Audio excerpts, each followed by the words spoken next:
वसू आत्या आणि रम्याचा खरा चेहरा आशाताई पुराव्यासहित सर्वांसमोर आणणार. म्हणजे फ्रूट सॅलडमध्ये रम्याने विष मिसळलं आहे आणि 16 डिसेंबरच्या पार्टीमध्ये त्या पेनड्रॉयमध्ये फोटोसुद्धा या दोघींनीच घातले होते असं सगळं आशाताई घरच्यांना सांगणार. आता या दोघींचं नेमकं घरचे काय करतात तेच आपण या व्हिडिओमध्ये पाहूया. तर लग्नानंतर होईलच प्रेम या मालिकेमध्ये काव्यार्थ आणि जीवानंदिनी एक झालेले आहेत. आता इकडे जीवा आणि नंदिनी त्यांच्या रूममध्ये जायला तयारच नसतात. मानिनी सतत त्या दोघांना रूम मध्ये जा असं म्हणत असते. मानिनीचं ऐकून जीवा आणि नंदिनी रूम पर्यंत जातात, पण नंदिनी रूम मध्ये जात नाही आणि खाली निघून येते. आता इकडे किचन मध्ये काव्यासाठी पार्थ खूपच प्रेमाने फ्रूट सॅलड बनवत असतो. आता ते बनवत असतानाच मानिनी तेथे येते आणि पार्थला असं पाहून त्याची चेष्टा करायला लागते. म्हणते, अरे पार्थ, काय बनवत आहेस? बायकोसाठी स्वयंपाक बनवत आहेस का? त्यावेळेला पार्थ म्हणतो, अगं आई, काय गंमत करतेस? काव्यांसाठी फ्रूट सॅलड बनवत आहे. त्यांचं तोंड औषधाने खूपच कडू झालं आहे. आता मानिनी म्हणते, अरे बापरे, बायकोचं तोंड गोड करायचं चाललंय वाटतं. आता पार्थ म्हणतो, काय आई, तुला पण गंमत सुचते. तेवढ्यातच नंदिनी येते. आता नंदिनी हे पाहून म्हणते, पार्थ, बायकोसाठी तुम्ही एवढ्या प्रेमाने फ्रूट सॅलड बनवत आहात, ही गोष्ट खूपच छान आहे. तुम्हाला काही मदत हवी असेल तर मला सांगा. आता पार्थ म्हणतो, नको, काही मदत नको, आता फ्रूट सॅलड बनतच आलं आहे. आता मानिनी त्या फ्रूट सॅलडकडे बघतच म्हणत असते, अरे यामध्ये सफरचंद घातलं नाहीस का? त्यावेळेला पार्थ म्हणतो, अगं आई, घरामध्ये सफरचंद नाहीयेत, संपलेत. त्यावेळेला मानिनी म्हणते, अरे नाही, आहेत घरामध्ये. आता इकडे ही रम्या तिच्या रूममध्ये सगळे सफरचंद घेऊन स्वतःच खात बसलेली असते. आता ही रम्या मात्र वेड लागल्यासारखं सायकोसारखेच वागत असते. आता वसू आत्यांचे हे बरोबर लक्षात आलेलं असतं. आता रम्याला वसू आत्या म्हणत असतात, रम्या, तू काहीतरी वेगळं वागत आहेस. तू अशी वागू नकोस रम्या, आपण कुठेतरी बाहेर फिरायला जाऊया का? त्यावेळेला रम्या म्हणते, नाही आई, बाहेर फिरायला तर मी जाणार आहे, पण मी माझ्या पार्थ बरोबर जाणार आहे. आता ही रम्या असं वाटेल तसं बोलत असते, म्हणून वसू आत्या खूपच काळजीत असतात. आता ही रम्या एकसारखी नजर रोखूनच असते आणि सफरचंद खात असते. आता वसू आत्या म्हणतात, अगं रम्या, काय करतेस? बियांच्या सकटच आता सफरचंद खाणार आहेस का? त्यावेळेला रम्या म्हणते, हो आई, मी बियांच्या सकट सफरचंद खाणार आहे. आता या रम्याच्या डोक्यावर चांगलाच परिणाम झालेला असतो. आता बोलत बोलतच ही रम्या वसू आत्यांना म्हणत असते, आई, तुला एक गोष्ट माहीत आहे का ग? त्यावेळेला वसू आत्या म्हणतात, काय ग? काय रम्या, काय सांगायचंय तुला? आता रम्या म्हणते, आई, फळांच्या बिया जर एकत्र केल्या तर त्याचं विष बनतं. आता हे ऐकून वसू आत्यांच्या पायाखालची जमीनच सरकते. आता वसू आत्या म्हणतात, अगो रम्या, तू काय बोलत आहेस? तुला काही वेडबीड लागलं की काय? त्यावेळेला रम्या म्हणते, हो, मला वेडच लागला आहे. पार्थच्या प्रेमाचं वेड लागलं आहे आणि आता पार्थचं माझं लग्न सुद्धा होणार आहे. आता ही काव्या या जगामध्येच राहणार नाही. आता वसू आत्या म्हणतात, अगो रम्या, तू नेमकं काय करणार आहेस? रम्या म्हणते, विष करणार आहे मी. असं विष करणार आहे की फ्रूट सॅलडमध्ये वेलची म्हणून जरी घातलं तरी ते कोणालाच ओळखणार नाही. आता या रम्याने चांगलं परफेक्ट प्लॅनिंग काव्याला मारण्याचं केलेलं असतं. हिने वेलची पूड जशी बारीक बनवावी तसं फळांच्या बियाचं विष तयार केलेलं असतं आणि त्या वेलचीच्या डब्बीमध्ये भरून ठेवलेलं असतं. इकडे आता पार्थचं फ्रूट सॅलड बनवून झालेलं असतं आणि मानिनीला तो म्हणत असतो, आई, थोडीशी वेलची पूड दे ग.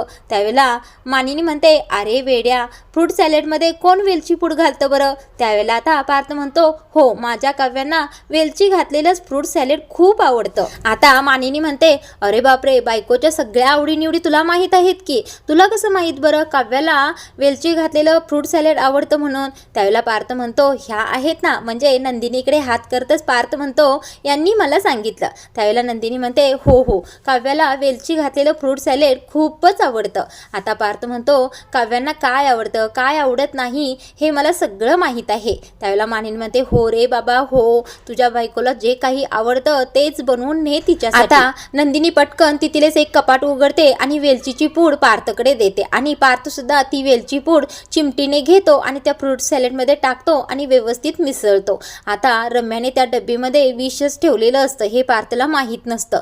आता भयंकर याचा परिणाम होणार आहे. पार्थ ते फ्रूट सॅलड घेऊन काव्याकडे जातो. काव्याला ते फ्रूट सॅलड देत असतो. त्यावेळेला काव्या सुद्धा पार्थला म्हणत असते, ज्या हाताने हे फ्रूट सॅलड बनवलं आहे त्याच हाताने मला भरवा. त्यावेळेला आता पार्थ सुद्धा काव्याला ते फ्रूट सॅलड भरवत असतो.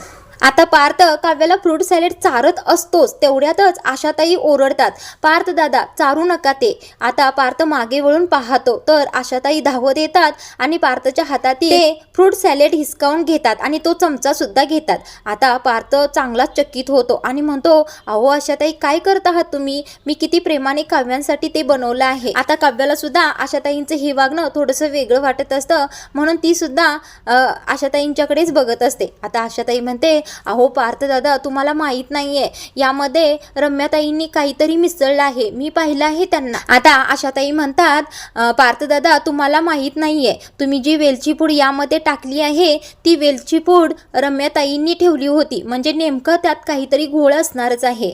आता पार्थ म्हणतो, आशाताई असं काय बोलताय, नसेल तसं काही, वेलची पूडच असेल. आता मात्र आशाताई गप्प बसत नाहीत. वसुहत्या आणि रम्यांचं बोलणं या आशाताईने ऐकलेलं असतं, हे सगळं पार्थला त्या सांगतात आणि हे सुद्धा सांगतात की 16 डिसेंबरच्या पार्टीमध्ये जे फोटो तुम्हाला स्क्रीनवर दिसले होते ते फोटो त्यांच्या बॅगेमध्ये मी पाहिले होते. आता इथे आशाताई सगळं काही खरं खरं सांगून टाकतात की त्यांच्या रूममध्ये त्या दोघी नेहमी बोलत असतात, मी तिथेच असते, यामध्ये थोडंसुद्धा खोटं नाही आहे. आता मात्र काव्या रागाने उठून उभंच राहते. आता पार्थला इतका राग आलेला असतो या रम्याचा की तिने आज काव्याला मारण्याचा प्रयत्नच केलेला असतो. आता पार्थ म्हणत असतो, आशाताई तुम्ही खरं बोलत आहात ना. त्यावेळेला आशाताई म्हणतात, हो हो पार्थ दादा एकदम मी खरं बोलत आहे, वाटल्यास त्यांनाच तुम्ही विचारा. आता काव्या आणि पार्थ दोघेही खूपच रागात असतात.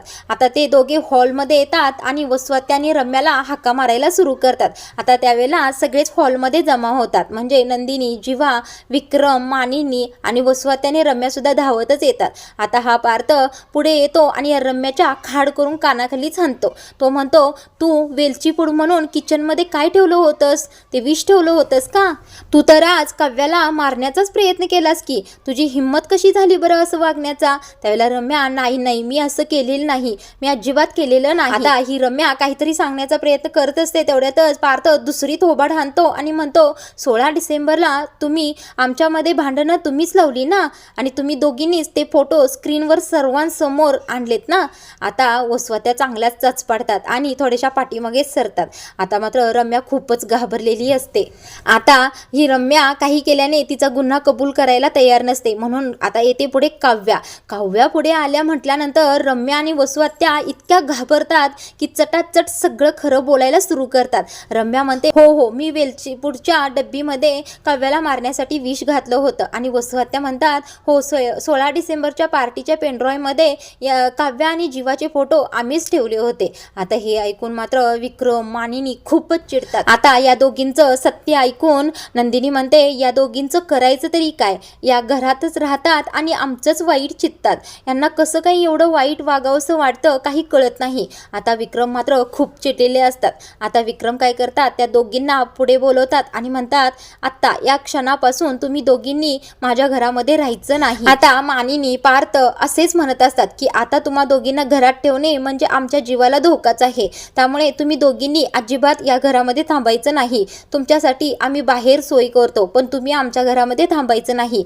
आता विक्रम इतके चिडलेले असतात की वसुहत्यांना हाताला धरूनच घराबाहेर काढतात. तर प्रेक्षकांनो, लग्नानंतर होईलच प्रेम या मालिकेमध्ये काव्यार्थ एक झालेले आहेत, पण या दोघांच्या पाठीमागे रम्या हात धुवून लागलेली आहे. तर प्रेक्षकांनो, रम्या आणि वसुहत्यांचं सत्य अशा प्रकारे समोर आलेलं तुम्हाला आवडेल का, कमेंटमध्ये नक्की सांगा.